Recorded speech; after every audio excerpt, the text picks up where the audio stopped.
What's up, gamers? It's your host, Cobra, and today we've got alpha on one of my favorite projects, Bunny Nights, as well as an interview with the founder and one of the alpha playtesters.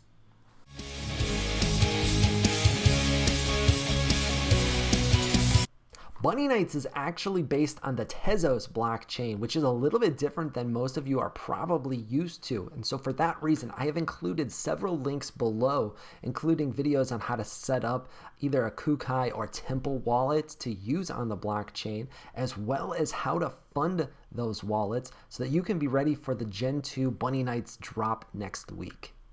And a quick side note about the Tezos blockchain, since many of you are probably unfamiliar, it is actually a great place to start your NFT collecting. So if you've been looking to dip your toes in, this is a really great spot to do so. And the reasons are a couple. First of all, Tezos is much more economically friendly, as the gas costs are very low. It's also environmentally friendly because it's a proof of stake blockchain, which is very different from Ethereum. It's also much more affordable than Ethereum, as you can find really great art for under $10, no problem.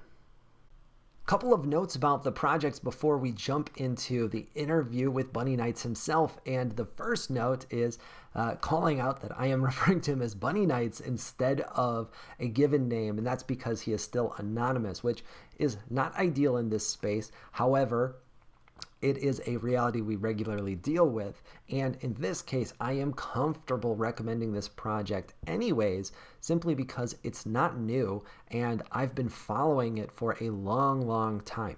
In fact, we know for sure that this is not a rug or a scammy dev team because of the choices that they have made with the original collection of Bunny Nights. And the first example is that the floor rose to well over 100 Tezos, 200 Tezos, 300 Tezos at certain points, and he continued to sell them for 10 or 15 Tezos at the drop, which could have easily been done differently and made him a lot more money. Now, the Bunny Nights collection actually started out as a simple pixel art collection with no promises of a game, and this is actually my favorite example of how the team consistently under-promises and way over-delivers, because this is the exact opposite of how every other project operates. They sell you some art, call it a PFP, and then promise somewhere near the end of the roadmap that there's going to be a play-to-earn game eventually, but the reality is they're hoping to raise enough money to develop a game, and developing games are not easy, so the reality is very few of them actually make it to that stage. Bunny Nights, however, sold us pixel art at reasonable pixel art prices, made no promises of a game, and then many months later, when they were ready to, made the announcement that a play-to-earn game was coming. Another really great feature to this project is the way that they've chosen to distribute bunnies. The original 500 Genesis Bunny Nights were primarily given out through a series of daily Twitter raffles that were a lot of fun to enter and hopefully win. We got lucky a couple of times to help start our collection. They also did some special challenges for some of the special Bunny Nights, and they did a series of auctions for the handful of legendary Bunny Nights. Now, the Gen 2 drop is going to be similar. However, it is a blind mint, but they are going to be giving out those mint spots again through a series of raffles. So what you should expect, the timeline is listed here below. I've also linked the website that includes even more details on the timeline. But on the 23rd, there's going to be a large public raffle. This is going to be a great opportunity to get on the list if you aren't already. Join the Discord below if you're interested in learning more on how to do that. On the 24th, Genesis holders will be able to mint a Gen 2 bunny for free. So we'll be getting a couple of Gen 2 bunnies on the 24th here at the Freeroll. On the 25th is when the pre-sale mint will happen. And If you've been following them on Twitter or in the Discord, you may have won a pre-sale mint spot, and if so, this will be your opportunity to purchase. On the 26th is when the winners of the public raffle will be able to mint as well, and I don't expect anything to be left over after that. However, if there is, there will be an open public mint on the 27th. And on the 28th, we will see the Gen2 bunnies reveal. Now we're going to jump into the interview with Bunny Knights next, but before that starts, do me a favor and double check that you've hit that subscribe button for me. Now, because Bunny Knights is anonymous and awfully busy with preparing for the drop next week, we conducted this interview over DMs on Discord. And to make things extra transparent for you, I'm going to put the question and answer right here for you to read yourself as I speak through it and paraphrase a little bit. Now, my first question is relatively straightforward. Was the project's plans always to develop a play and earn game? And the answer is yes. Now, that said, it's important to note that the project started out as and still is primarily a collectible. Questions 2 and 3 are less directly related to the project, but interesting to understand about the dev team nonetheless. And the first of those two is, which game was your favorite to play growing up? And BK answered that Final Fantasy was his favorite. That is definitely a common answer amongst RPG fans, although he specifically called out Final Fantasy Tactics, which I don't hear as people's favorite quite as often. However, I think it's going to be clear that Final Fantasy has influenced the Bunny Knights project when we talk to our alpha playtester in a little bit. BK's favorite gaming project that he's following today, besides his own of course, is one called Mirandus, which is a Gala game.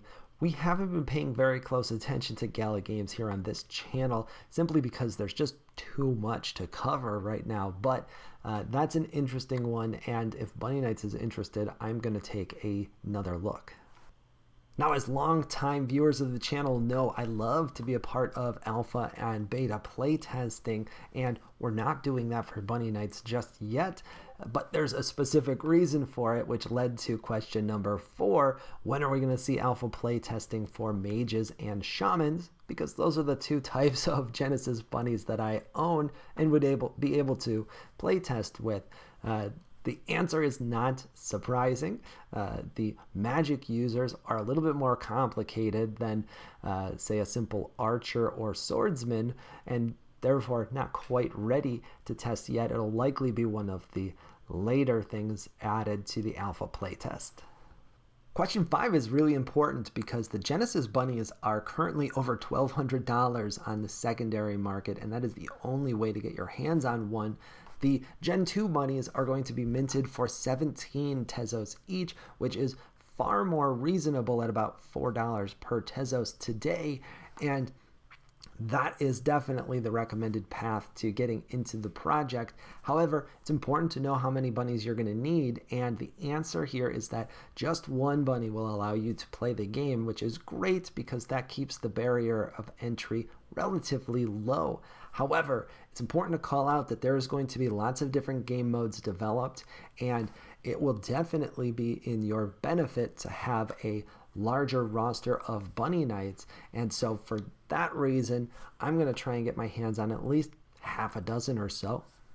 Now, the dominant model in mobile gaming and really gaming in general these days is more of a game as a service, and that typically means that a game comes out and it's not a complete, fully polished product just yet, but rather is going to continually be updated along the way with additional UI improvements and additional game modes. This is really popular because it keeps the game alive and interesting for a lot longer, potentially for years and years, which is exactly what we're hoping for with any play and earn project. Should be no surprise that that's exactly what Bunny Knights is planning to deliver. So while this is not being developed by a large game studio, and I think it would be unreasonable to expect weekly or even monthly updates. It is important to note that the game is going to continue to grow and evolve over time. Wardrobe change. Just kidding. I noticed while editing this video last night that I completely skipped over question number 8. So here we are recording again. But question number 8 is an important one as well. Several months ago, Bunny Nights sold a Bunny Nights chest, and the chest contained a whole bunch of in-game items in the form of NFTs, and one of those items was called the Bunny Coin. And the Bunny Coin was originally used to collect a couple of special Bunny Nights themselves. However, those have been claimed now, and there are still many Bunny Coins in the economy. So naturally, I asked if they had plans to implement those into the in-game economy when play to earn rolls out. And the answer here is yes. It's not necessarily being verified as a coin, but rather it's going to be a resource that will be used in-game to hire out legendary services. Question 9 was, will the legendary services and the play and earn system come together in a future update?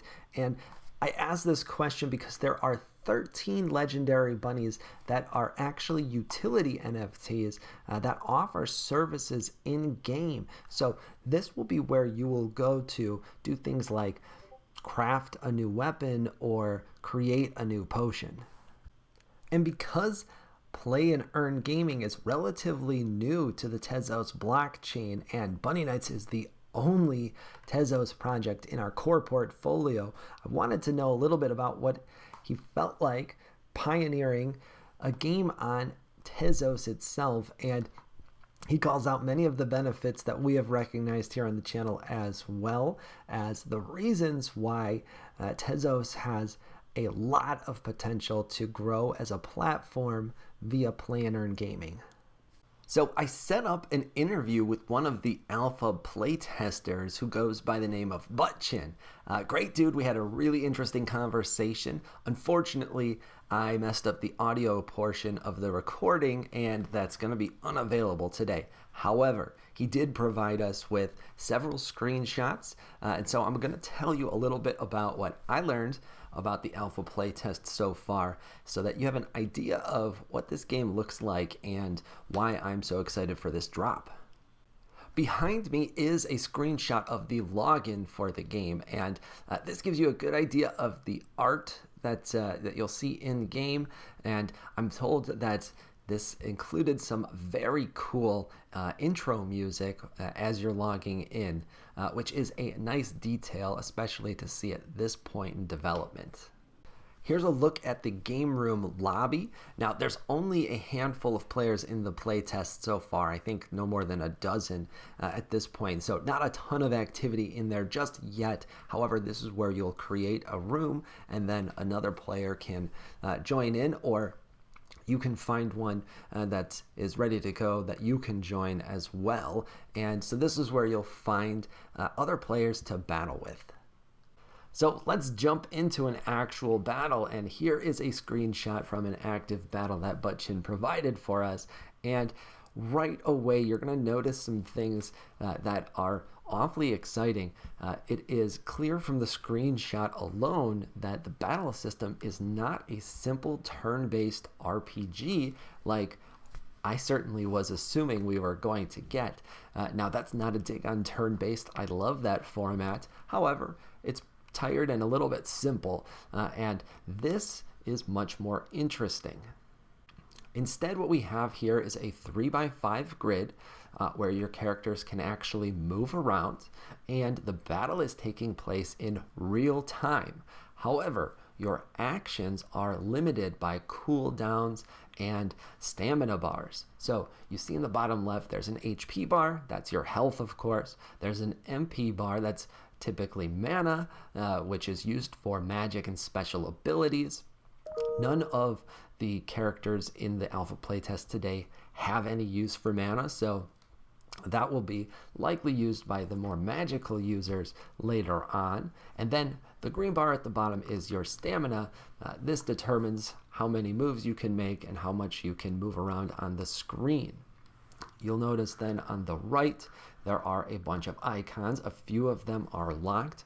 My assumption there is that as we level up and improve our bunnies, we're going to get more abilities, and that will make battles even more interesting. But for today, in the alpha playtest, there is a simple attack and defend. You'll notice that the attack icon is currently on a cooldown. So while this bunny knight has some stamina left, it still has to wait a certain number of seconds before it's allowed to attempt another attack. It does have a shield move available, and you can see again on the left side that the shield is currently at 100%. That means that as this bunny's taking damage, it's losing its shield instead of its HP until the shield is gone. One thing that Butchin shared that was really interesting is that he said the archers tend to be more of glass cannons, which makes sense. An archer typically doesn't have much in terms of armor or defense, but can do a lot of damage from range if they're able to land a lot of shots while you're closing distance. And so in this particular battle, the archer bunny knight is going to want to back up and create a little bit of space to protect itself so that it can safely get off a few attacks. Meanwhile, the knight is going to want to close ground and ideally pin the archer in the corner so that it can keep attacking and keep the pressure on the archer, forcing the archer to then use its movement to try and escape the corner. One thing that is interesting is depending on the type of bunny you have and the type of attacks that they have available to them will determine which squares you can actually attack. With this warrior having a spear, it's able to attack any of the squares immediately around it, including at an angle to a corner. The archer, however, can attack anywhere on the screen. So ideally, the archer is back in one corner and has its opponent stuck on the other side so that it can get off several shots before having to worry about taking any damage. Now, back in our interview with Bunny Knights himself, he mentioned that Final Fantasy Tactics was his favorite game and one that he was taking inspiration from for Bunny Knights itself. And I gotta say that is really evident here in the battle system, because Final Fantasy Tactics, although it's been a while for me, was a game that had a similar type of setup, and this battle system is definitely taking its cues from a game like that, which is great because it is much more interesting and complex for us players to learn and enjoy. Finally, my conversation with Butchin reminded me of one of the most important factors to this project. It has and continues to be a fun-first project and not a profitability project. Bunny Knights did end our interview by reminding me that the aim is a fun game first and profitability second, and that we should expect to see the play and earn system roll out as the game reaches a maturity level. Before we wrap things up, another quick reminder about the Gen 2 drop that starts next week. The public raffle is on the 23rd, and I fully expect we're going to get additional details on how to enter that raffle as we get closer to the date. I have also included a ton of links, including, most importantly, a link that is an invite to the Bunny Knights Discord server. Just like with any other project, that is your best source of project-specific news and updates, and it's also where you can find a majority of the opportunities to win additional whitelist spots. So jump in today if you haven't already. And that wraps up today's video. If you found it helpful, consider following us on Twitter. Also, do me a favor and make sure that you have hit that subscribe and like button below. It really helps support the channel.